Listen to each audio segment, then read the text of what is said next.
Everyone, मैं हूं ऋतु। मेरे चैनल में आप सभी का बहुत बहुत स्वागत है। आज का जो वीडियो है ना वो खास तौर से फीमेल्स की कुछ इनसिक्योरिटीज के बारे में है। बहुत सारे स्टेज में ऐसा होता है कि फीमेल्स अपनी इनसिक्योरिटी की वजह से, अपनी एंग्जाइटी की वजह से, अपनी ही कुछ थॉट्स की वजह से वो अपने मेल पार्टनर के सामने ओपन अप नहीं हो पाते।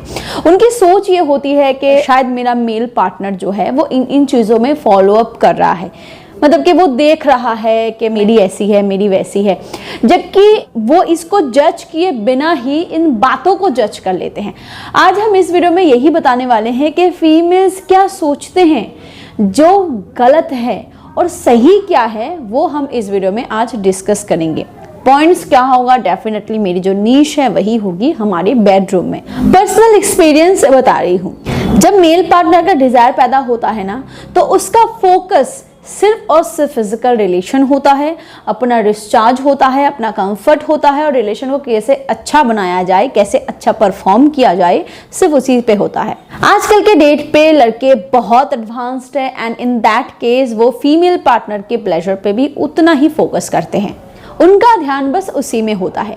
जो लड़के कुछ एक्सेसिव फैंटेसी रखते हैं, कुछ लड़कों को ऐसा होता है जिनको ओरल परफॉर्मेंस बहुत पसंद होता है, कुछ लड़कों को दूसरे टाइप की फिटिश होती है, दूसरे टाइप की फैंटेसी होती है। एंड इस केस में थोड़ा बहुत ज़्यादा, मतलब कि अगर मैं किसी पॉइंट की बात करूँ तो हाइजीन का, प्यूबिक हेयर का, बॉडी स्मेलिंग का, इन सारी चीज़ों पे ज़्यादा फोकस होता है। जिनको ओरल परफॉर्मेंस पसंद होता है, जिन लड़कों को दूसरे टाइप की फैंटेसी होती है, वो लड़के खास तौर से इन चीजों पे एक्स्ट्रा फोकस करते हैं। सभी चाहते हैं, सभी कपल चाहते हैं कि मेरा जो पार्टनर है वो फुल हाइजीन को मेंटेन करे इन सारी चीजों पे, बट एक्स्ट्रा फोकस उनका होता है। बट किन चीजों पे फोकस बिल्कुल लड़कों का नहीं होता, आई बिलीव, मतलब कि 100% में से मैं बोलूंगी 90% जो लड़के होते हैं वो इन चीजों पे फोकस नहीं करते, बट फीमेल पार्टनर सोचती हैं कि वो फोकस करते हैं। बहुत सारे फीमेल पार्टनर अपने आप को पहले ही जज कर लेते हैं, जैसे कि मैं फेयर नहीं हूं, जैसे कि मैं मोटी हूं, मैं स्लिम नहीं हूं।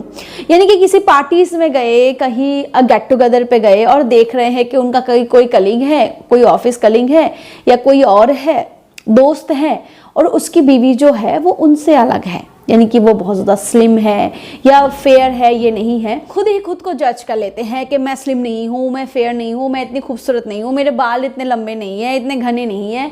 और सबसे बड़ी अजीब बात पता है क्या, कि जिस चीज़ों को लेके वो जज करते हैं अपने पति को लेके, कि मेरा पति को शायद स्लिम बॉडी अच्छी लगती हो, या मैं पहले स्लिम थी अब मोटी हो गई हूँ, ये जो इनसिक्योरिटी होती है ना उसके अंदर, ये उसके फिजिकल रिलेशन को बहुत ही खराब कर देता है। प्रैक्टिकल बात बता रही हूँ, उसी मेल पार्टनर के साथ 10 साल गुजारने के बावजूद भी उस फीमेल पार्टनर को ये इनसिक्योरिटी रहती है।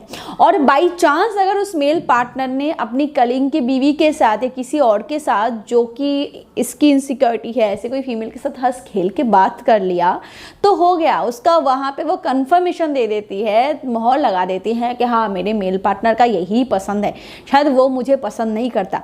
थोड़ी बहुत अगर घर में कलेश होते हैं, झगड़े होते हैं, तो उस चीज़ को दोहराता है कि शायद अब मेरे में वो बात नहीं रही।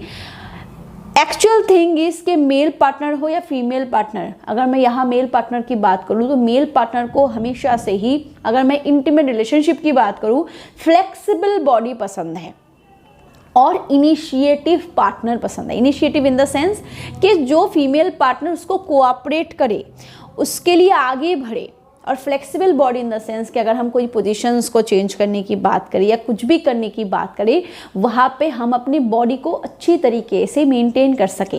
इसके लिए फ्लेक्सिबिलिटी इंपॉर्टेंट है, और फ्लेक्सिबिलिटी स्लिमनेस या हैवीनेस से नहीं होती। बहुत सारे फीमेल पार्टनर ऐसे हैं जो बहुत ही स्लिम है, बट वो बिल्कुल भी अपने मेल पार्टनर के साथ कोऑपरेटिव नहीं है, फ्लेक्सिबिलिटी बिल्कुल नहीं है। जहाँ पे फीमेल पार्टनर्स बहुत से ऐसे हैं जो काफ़ी हेल्दी है, मोटे भी है, बट वो अपने मेल पार्टनर को बहुत कोऑपरेट करते हैं अलग अलग पोजीशंस को ट्राई करने में। इवन अगर मैं ओरल परफॉर्मेंस की बात करूँ या किसी भी और तरीके की फैंटेसी की बात करूँ, किसी भी हिस्से में वो काफ़ी हेल्प करते हैं अपने मेल पार्टनर को कि दोनों एक साथ प्लेजर को अचीव कर सके। वीडियो को आगे बढ़ाने से पहले मैं आपको एक प्रोडक्ट के बारे में बताना चाहूंगी। अगर आपके प्राइवेट पार्ट में हार्डनेस बहुत कम है, अगर आप संबंध बनाते वक्त ढीलापन महसूस करते हो, अगर आपका मॉर्निंग इरेक्शन भी नहीं होता और जब भी आप संबंध बनाते हो उतना हार्ड आप फील नहीं करते जितना एक सेटिस्फैक्शन लेवल के लिए जरूरी होता है, तो आप मिस्टर्स कंपनी का बोल्ड फॉर मेन का इस्तेमाल करके देख सकते हो। इसमें ऐसे तो खास इंग्रेडिएंट्स डाले गए हैं जो इरेक्शन को धीरे धीरे इंप्रूव करने में काफी मदद करता है। इसमें लिविजा है। लिविजा जो है वो एक हर्बल पेटेंटेड मॉलिक्यूल है जो आम और अनार के एक्सट्रैक्ट से बनाए गए हैं।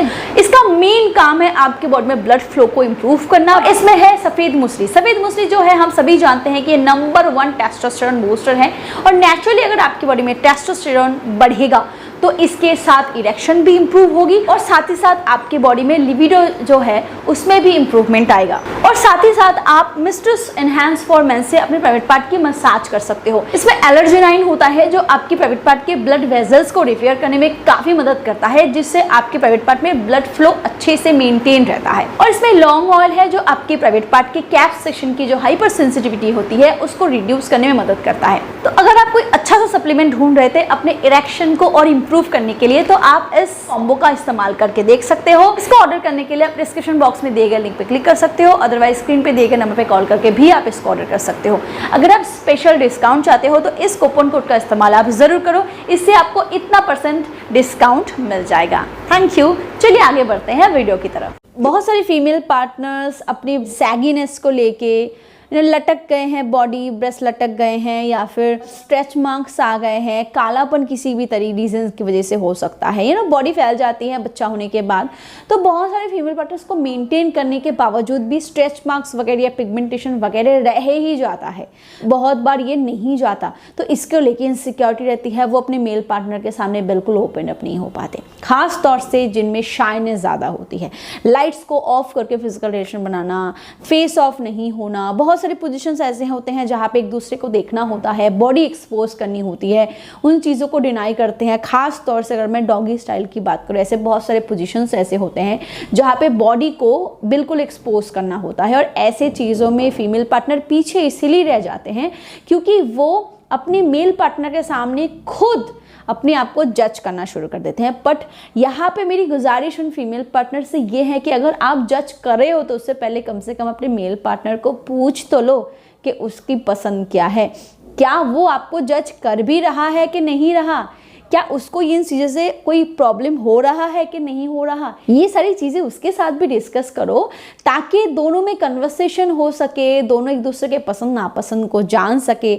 बहुत बार ऐसा होता है कि आपके मन ही अंदर जो गलत फहमियाँ हैं वो दूर हो जाती है, बहुत बार कुछ नई चीज़ें आप जान पाते हो, बहुत बार ये जान पाते हो कि आपका मेल पार्टनर आप में पसंद क्या करता है और क्या चीज़ें हैं जिस पे आप एक्सपेरिमेंट कर सकते हो। बट इसके लिए कन्वर्सेशन बहुत ज़रूरी है। मैं बता रही हूँ, पर्सनल एक्सपीरियंस से बता रही हूँ, ये कन्वर्सेशन बहुत हेल्प करता है। आई नो ये सारी चीज़ें एक दिन में नहीं हो पाती, मुझे खुद बहुत टाइम लग गया इन सारी चीज़ों को डेवलप करने में, तो आपको भी टाइम लगेगा। बट ट्रस्ट मी, अगर आप एक बार इन चीज़ों को डेवलप कर लेते हो ना तो पति पत्नी में रिश्ता काफ़ी अच्छा बनता है, काफ़ी डेवलप होती है। मैं नहीं बोलूँ कि हर रात आपकी सुहाग रात बनने वाली है, बट इतना मैं ज़रूर बताऊंगी कि हर दिन कम से कम आपके लिए वो बैटल ग्राउंड नहीं बनेगा, यानी कि झगड़े करने का जो मैदान है वो नहीं बनेगा और आप दोनों काफ़ी कंफर्टेबल हो पाओगे एक दूसरे के साथ, काफ़ी आगे बढ़ पाओगे, एक दूसरे के साथ एक्सपोज हो पाओगे। बहुत सारी चीज़ें आपके मन में समाई होती है, आप अपने पार्टनर के सामने बोल नहीं पाते हो, बहुत सी चीज़ें पसंद होती है, वो चीज़ें भी बोल पाओगे। इसीलिए अपने पार्टनर के सामने एक्सपोज होना ज़रूरी होता है, कन्वर्सेशन ज़रूरी होता है, एक बॉन्डिंग, एक अंडरस्टैंडिंग ज़रूरी होता है और इसके लिए बातचीत बहुत इंपॉर्टेंट है। और अगर आप उनसे बात ना कर पाओ तो एटलीस्ट उनके बिहेवियर को तो ऑब्जर्व करो। पता है, अगर आपके मेल पार्टनर को आपके लटके हुए स्तन पसंद ना हो तो वो उसको छुएगा ही नहीं, टच नहीं करेगा, उसको अवॉइड करेगा। या फिर आपके स्ट्रेस मार्क्स उसे इतने बॉदर करते हैं, कभी वो आपके नावल हिस्से के पास नहीं जाएगा, कभी वो आपके लोअर एब्डोमेन में नहीं जाएगा, बस उसका जो काम है डिस्चार्ज करना वो उसी प्रोसेस में लग जाएगा। और अगर आप देख रहे हो कि आपका मेल पार्टनर काफ़ी वक्त आपको देता है, आपके साथ फोरप्ले में काफ़ी इन्वॉल्व होता है, तो इसका मतलब यही है ना कि उसको आपके बॉडी से कोई दिक्कत नहीं है, उसको आपको प्लेजर देने से मतलब है, अपने आप को देने से मतलब है। और अगर आप उसके बिहेवियर से ये समझ रहे हो कि वो काफ़ी कोऑपरेटिव है और आपसे कोऑपरेशन चाहती है, तो उसको कोऑपरेट करो, उसके साथ घुल जाओ, मिल जाओ, वो क्या पसंद करता है क्या नहीं करता उसको समझने की कोशिश करो। आप खुद देखोगे दोस्तों, आपके बेडरूम लाइफ तो हेल्दी बनेगी ही बनेगी और इसका असर आपके बाहरी लाइफ में भी बहुत अच्छे से असर करेगा। अगर वीडियो आपको पसंद आया हो तो वीडियो को लाइक करिए, शेयर करिए and do subscribe. Thank you.